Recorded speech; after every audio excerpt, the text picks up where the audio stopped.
exercise their fundamental civic rights. And even this year, the number of people who have risen up to go vote is still very, very low. Less than 30%. INEC published the total number of those who register for PVC as amounting to over 80 million. But those who are risen up to vote, nation politicians don't continue to take people for granted.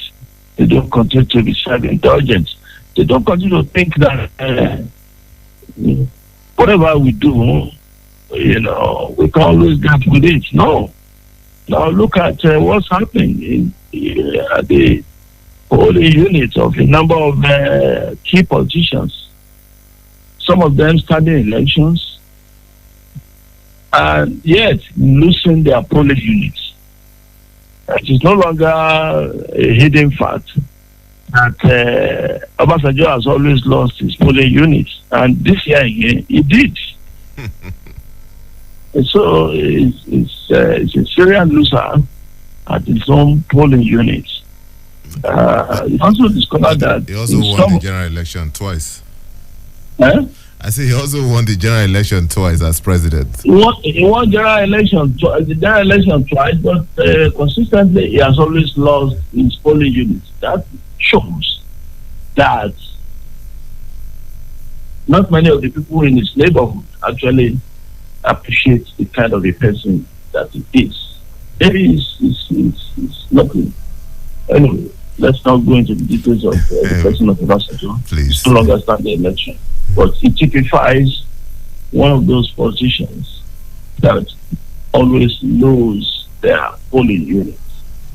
And this is the kind of a thing that gets elevated to the level of politicians losing elections, irrespective of the party that they belong to. So, generally, I think voters in Nigeria are becoming more sophisticated, and it's good for our democracy. Oh, okay. Doctor, before the election, there was so much media hype about, vote buying, the role money will play and everything. On Saturday, how much of a role do you think money played in terms of vote buying? Look, the characters at Central Bank who had been flying the kite of vote buying, for me, that their obsession with vote buying amounts to sheer stupidity. So elections will hold, packages will not be paid.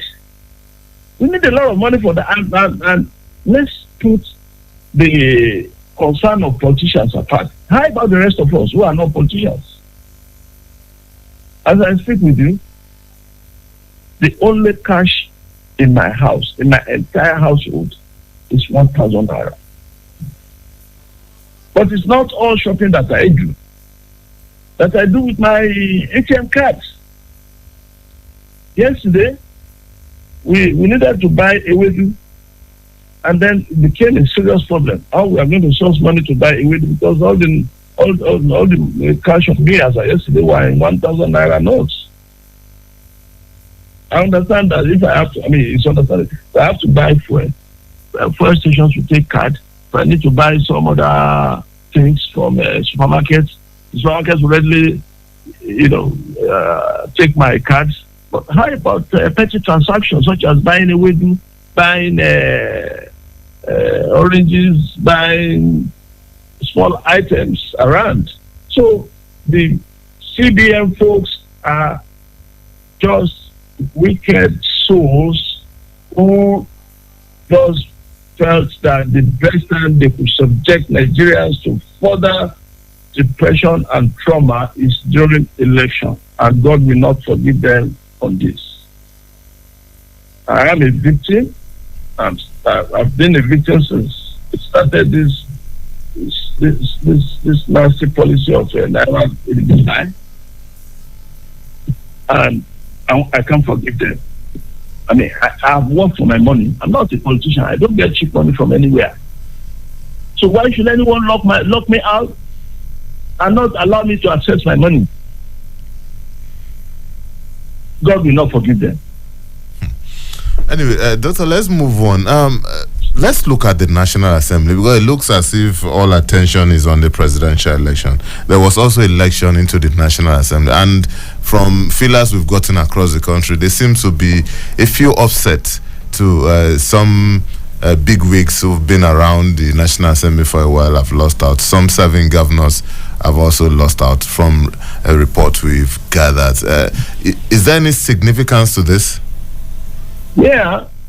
I was excited that some governors actually lost out in the election in their bid for seats in the National Assembly, specifically the Senate, because they don't even go for lower positions because the texts are higher in the Senate. What do they go to do there? Is it not just to help themselves to more and more of our resources, to deplete our resources further? What exactly did they do? For how many years now have we been campaigning for the collapse of the House of Reps and Senate, so that we have only one tier of house in the National Assembly? What's the relevance? What's the use of the Senate and House of Reps, cohabiting in that house, that National Assembly? So I'm happy that some of these governors who have been failures as governors now aspiring to go to the Senate have lost out. I was excited. So now that they won't be in Senate, they won't have more power, more access to, they won't have continued access to free money, and they will now also be susceptible to being taken to court over some of the atrocities that they may have perpetrated as governors. When they, as governors, they have immunity. So now that they are no longer in office as governors, okay, so citizens can now sit down and begin to review some of the things that they did while in office and see how they can seek redress. Okay, still talking about the National Assembly, an important arm of government, the legislature. Now, how can we now start thinking of making the National Assembly hold the executive arm more accountable to issues in government? Because over the years, we normally, especially at the state level, we see the state houses of assembly as some would say rubber stamp of what the executive arm would want at the state level. Maybe the situation is slightly different at the federal level, but essentially, how can we, in going forward now, ensure as citizens, ensure that the National Assembly, our lawmakers, are more up to task in their responsibilities? Well, I agree with this the other time that voters are becoming more sophisticated in their choice, in the choice of who they are voting. And this will take time to improve, to be impactful enough for action and some other things that will be signed in the National Assembly. Gajabi Anila will be going to the House of Reps. I'm sure you know that he's been returned. But this is the sixth term that will be serving. Well, it's up to those who voted in to say that he deserves it. Do you understand? But the reality is that the more sophisticated people become, the better for us in the National Assembly. Now, Labour Party, for instance, won a seat that most people have thought will either go to APC, will go to either of APC or PDP in I think in Kaduna State. So things will change for the better, but it may take time. That's the beauty of democracy. In any case, whoever emerges when and now, even as president or senator or House of Reps, has only 4 years to be there. During which time, the rest of us have the opportunity to review their performance and to also decide on what to do. So the process might be slow, unfortunately, but That's what.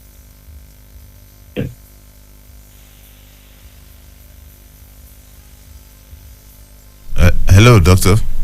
Hello. Okay, we can hear you. Yeah. So we just need to be a situation is of that voters are becoming increasingly sophisticated. They now know what they want. They can separate what they want from what they don't want.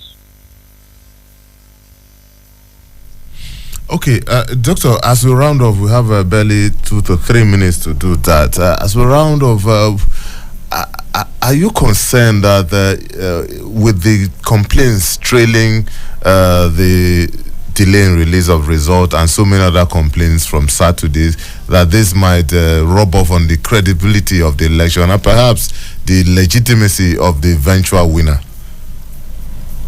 It depends. How much time have they spent?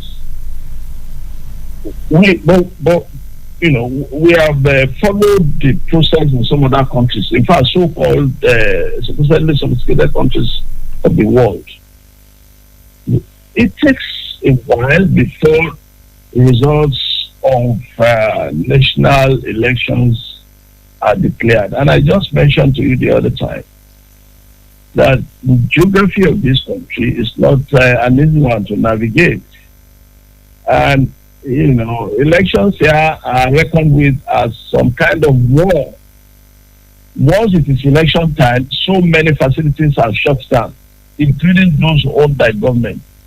So, for election officers to move from the location where they may have gone to done their official work back to where they are supposed to deliver results, and the law says that results must be delivered physically at the collation center. So it may take some time to do this, and we have also recounted how, you know, in the first place, election materials were delivered late. So if they were delivered late, it does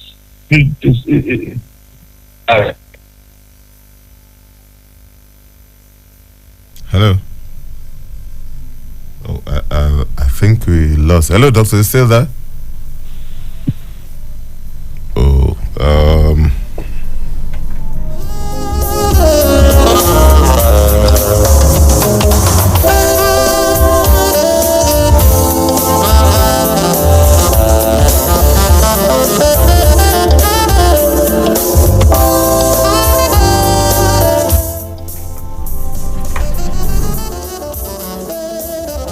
at results from such reports, we also come in late.